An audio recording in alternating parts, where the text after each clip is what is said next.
മോളെ ഞാൻ ഗുളിക എഴുതിയിട്ടുണ്ട്. 2 നേരം വെച്ചിട്ട് 10 ദിവസത്തേക്ക് കറക്റ്റ് ആയിട്ട് ഗുളിക കഴിക്കാം കേട്ടോ.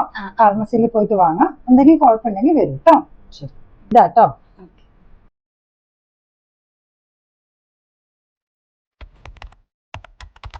ചേച്ചി ആന്റിബയോട്ടിക്സ് എഴുതിയിട്ടുണ്ട്. 10 ഡേയ്സിനാണ് എഴുതിയിട്ടുള്ളത് കേട്ടോ. 10 ഡേയ്സിന് വേണ്ട, 5 ഡേയ്സിന് വേണ്ട. കറക്റ്റ് ഡേയ്സിന് കഴിച്ചാൽ മാത്രമാണ് അതിന്റെ കറക്റ്റ് ആക്ഷൻ കിട്ടുള്ളൂ. വേണ്ട, 5 ഡേയ്സ്. ഒരിക്കലും മരുന്നുകളുടെ കാര്യത്തിൽ സ്വയം ചികിത്സ ചെയ്യരുത്. മരുന്നുകൾ ഡോക്ടർമാർ പറയുന്ന അളവിലും അതാത് സമയങ്ങളിലും ഗുണമേന്മയിലും ഫാർമസിസ്റ്റുകളുടെ ഉപദേശപ്രകാരം മാത്രം കഴിക്കുക. ഞാൻ Sanjeev C Chunkar, pharmacy incharge, Valluvanad hospital, Ottapalam. ഇന്ന് സെപ്റ്റംബർ 25 ലോക ഫാർമസിസ്റ്റ് ദിനം.